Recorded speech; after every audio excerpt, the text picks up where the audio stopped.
당신이 믿은 아기 파우더, 사실 성면 의혹이었어요. 아기 피부에 닿던 흰 가루 뒤엔 바늘 같은 공포가 숨어 있었죠. 더 놀라운 건 회사도 이 불안을 수십 년 떼지 못했다는 점이에요. 그 병이 결국 핵심 증거물이 됐죠. 안녕하세요, 선비입니다. 오늘도 선 넘는 이야기죠.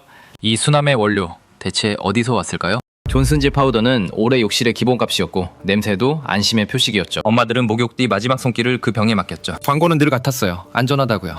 문제는 너무나 믿겼다는 거죠. 의약품회사 물건이라 의심하기 더 어려웠고요. 약국에서 그 병은 설명보다 안심이었죠. 그래서 뒤늦은 의혹은 품질보다 신뢰를 더 넣었죠. 아기용품에서 제일 비싼 건 믿음이죠.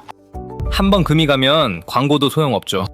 그 이름이 존슨즈였으니까요. 이 얘기는 암 논쟁보다 먼저 광물 문제로 거슬러 올라가요. 출발은 광산이었어요. 문제 문서는 반세기 이어졌어요. 핵심 원료는 테크였고 미끄럽고 물을 덜 먹어 아기용에 맞아 보였죠. 하지만 테크는 땅속에서 성면 계열 광물과 붙어 나와요. 돌이 순한 건 아니었어요. 광산은 흰돌을 캐냈고 회사는 그걸 순한 가루로 바꿔 말했죠. 광산부터 관리가 필요했는데 소비자가 본 건 병뿐이었죠. 1957년과 1958년 보고서엔 섬유질 오염을 의심할 표현이 나왔어요. 먼지로 넘기기 어려운 신호였죠. 연표로 보면 더 선명해요. 이 의혹은 갑자기 생긴 게 아니죠. 임원과 광산 관리자, 과학자, 변호사 모두 이 리스크에 엮였어요. 그런데도 밖에 보인 건 늘 같은 병과 미소였죠. 브랜드를 키우는 속도로 출처도 관리했어야 했는데 못했어요. 공급지와 시험 결과를 함께 보면 실수로만 보기 어려워요. 여기서 첫 선이 넘어가요. 까다로운 원료였는데도 마케팅은 눈처럼 깨끗하다 했으니까요. 광산에서 욕실까지 선이 길수록 경고는 작아지죠. 그 작은 경고들은 1970년대엔 더 구체적 기록이 돼요. 3년 뒤 실험실에서 더 선명한 말이 나와요. 1971년부터 2000년대 초까지 일부 원료와 완제품의 양성 기록 문서가 나와요. 다수 시험이 음성이어도 문제는 양성을 어떻게 다뤘느냐였죠. 지워지지 않는 가금이었어요. 과학자는 재검사를 말했고 변호사는 표현을 조심하자 했고 임원은 브랜드만 봤죠. 이때부터 문서는 안전 기록이자 위험 관리 언어가 돼요. 보고서 한 장이 과학 노트이자 방어 문서가 되는 순간 분위기가 달라졌죠. 1976년엔 미국 규제 당국이 화장품용 테크의 성면 문제를 더 세게 봤어요. 업계는 기준과 정의를 두고 버텼고 숫자보다 문장 싸움이 치열했죠. 무엇을 성면으로 볼지, 어떤 장비로 받는지 그 틈이 방패가 됐죠. 내부에선 무성면이라 단정할 수 있느냐는 불안이 돌았죠. 광고 문구는 짧아지고 내부 메모는 길어졌죠. 겉은 더 순해졌죠. 겉은 천사 같은 병이었는데 안쪽에선 검출 한계와 표본 해석이 반복됐죠. 이쯤 되면 실수보다 구조에 가깝죠. 그래서 검사 결과가 왜 오래 흔들렸는지 봐야 해요. 검사법이 바뀌면 세상이 달라지는데 회사는 그 차이를 유리한 말로 다듬었죠. 이제 그 차이가 무슨 뜻이었는지 더 안으로 들어가죠. 여러분이 부모라면 이 보고서를 그냥 넘길까요? 텔크와 성면은 같은 땅에서 이웃처럼 나와 원석 단계 분리가 핵심이었죠. 문제는 잘 안 보인다는 점이었고 어떤 현미경과 기준을 쓰느냐가 갈랐죠.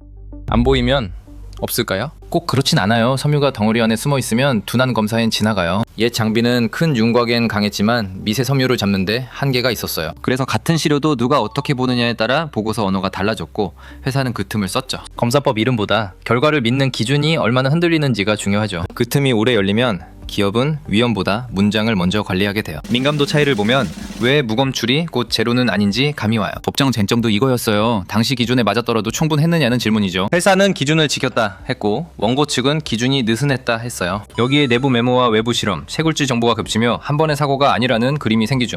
점이 아니라 선이었죠. 무서운 건 양성 기록마다 판매 중단보다 검토와 표현 조정이 먼저였다는 점이죠. 위험을 줄이는 순서보다 위험을 설명하는 순서가 앞섰던 셈이죠. 그렇게 되면 과학은 소비자 보호 도구가 아니라 브랜드 방패처럼 보이기 시작해요. 그래서 소비자가 산 건 흰 가루만이 아니라 회사가 만든 안심 서사였죠. 이제 그 서사가 가장 크게 무너진 순간으로 가보죠. 여기서 숨기면 피해는 수만 건으로 커져요. 결정적 반전은 숨겨졌던 문서들이 소송을 거치며 밖으로 쏟아지면서 시작됐죠. 브랜드가 약속한 수남과 내부 불안이 한 화면에 겹친 거죠. 사람들이 본 건 제품보다 그 뒤 말투였어요. 바로 그 순간이었어요. 2018년 로이터 특별보도는 이 겹침을 대중 앞에 꺼내놨죠. 로이터는 1971년부터 2000년대 초까지 일부 원료와 완제품의 양성 기록을 짚었죠. 회사 쪽은 왜곡이라 반박했지만 사람들은 질문을 바꿨어요. 오늘 파우더에 뭐가 있느냐보다 과거에 뭘 알고 어떻게 말했느냐가 더 컸죠. 광고는 기억에 남고 표현 조정은 기록에 남는데 둘이 충돌하면 평판은 무너지죠. 그제야 사람들은 수남이 얼마나 강한 방패였는지 봤죠. 솔직히 이건 선 넘었죠. 애기에게 쓰는 제품에서 완전 무해 이미지를 팔았다면 의심도 더 빨리 밝혔어야 했죠. 이후 법정은 제품 분쟁을 넘어 기업이 위험 신호를 어떻게 다뤘는지 묻게 됐죠. 배신감이 핵심이었어요. 성면이 어느 롯에 얼마 있었는지를 넘어 회사가 신뢰를 운영한 방식이 재판대에 올랐죠. 수남을 판 회사가 가장 거칠게 다뤄선 안 될 의심을 붙잡았다는 점이 사람들을 흔들었죠. 그 뒤엔 리콜과 판매 중단, 끝나지 않는 소송이 시작됐죠. 문서가 세상에 나오면 광고가 다시 덮을 순 없죠. 그래서 남은 건 현실의 후폭풍이었죠. 끝난 줄 알았죠. 그런데 판매는 계속됐어요. 충격보도 뒤에도 이야긴 바로 닫히지 않았고 규제와 시장이 뒤늦게 움직였어요. 2019년엔 FDA 검사에서 할로데 존슨즈 파우더에서 극미량 백성면이 나와 리콜됐죠. 숫자는 작았어요. 하지만 흐름은 분명했어요. 의혹이 문서에서 시장 조치로 넘어간 거죠. 회사 측은 안전하다고 했지만 2020년 미국과 캐나다에선 테크 파우더 판매를 멈췄죠. 소비자는 이미 발로 투표했고 진열대 공기도 예전 같지 않았죠. 안심의 상징이던 병이 이제는 질문을 부르는 병이 됐죠. 2022년엔 옥수수 전분 전환을 발표했고 2023년엔 테크 제품을 접었죠. 말은 상업적 결정이라 했지만 세상은 다르게 익었죠. 결국 판매 전략과 법적 리스크가 한 병 안에서 뒤엉켰죠. 게다가 법정 비용과 합의 압박은 천천히가 아니라 산처럼 쌓였죠. 2026년엔 남은 소송을 풀 55억 달러 합의 제한까지 나오며 이 사건이 얼마나 비싼 상처인지 드러났죠. 회사는 책임 인정은 아니라 말하지만 시장은 돈의 크기로 두려움을 읽죠. 브랜드 값이 깎인 거예요. 한 세기 넘게 쌓은 가족용 이미지가 몇 장의 문서와 몇 번의 검사로 다시 평가되기 시작했죠. 신뢰는 느리게 쌓이지만 무너지기 시작하면 숫자보다 표정이 먼저 바뀌죠. 이제 남는 건 왜 이런 일이 그토록 오래 가능했는지 마지막 정리죠.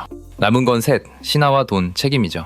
첫째, 아기용이라는 말은 성분 검증을 대신 못하고 의심을 늦추는 마법이 돼요. 그래서 더 순해 보일수록 더 집요한 질문이 필요하죠. 둘째, 과학이 복잡할수록 기업은 애매한 표현 뒤에 숨기 쉽고 소비자는 그걸 보기 어렵죠. 그래서 브랜드 윤리의 핵심은 무오류가 아니라 의심이 생겼을 때 얼마나 빨리 밝히느냐죠. 의심이 생기면 숨기지 말고 먼저 밝히는 것. 그게 진짜 순환회사 기준이죠. 여기서 다 갈립니다. 셋째, 거대 기업의 위기는 공장 폭발보다 사소한 예외 기록이 수십 년 쌓여 늦게 터질 때가 많죠. 존슨즈는 이제 옥수수 전분 파우더로 넘어갔지만 사람들 기억엔 더 오래된 질문이 남았죠. 제품 하나의 문제가 아니라 사랑받는 언어를 방패로 삼을 때 무슨 일이 벌어지는지 보여준 사건이었죠. 이 사기극 구조를 세 줄로 줄이면 이렇죠. 오늘도 수많은 브랜드가 안심의 언어를 팔고 있고 검증보다 이미지가 먼저 소비되죠. 그래서 이 이야기는 미국 재판 기록을 넘어 우리가 매일 사는 순한 것들의 질문을 던지죠. 광고 문장 하나와 내부 메모 한 장이 충돌할 때 시험대에 오르는 건 브랜드 양심이죠. 이건 아직 끝난 얘기가 아니에요. 제품은 바뀌어도 의심을 얼마나 빨리 공개해야 하는가라는 선은 모든 기업 앞에 남죠. 여러분은 기업이 의심을 공개해야 하는 선을 어디에 두는지 댓글로 남겨주실래요? 저는 선비였습니다. 다음 선에서 만나요.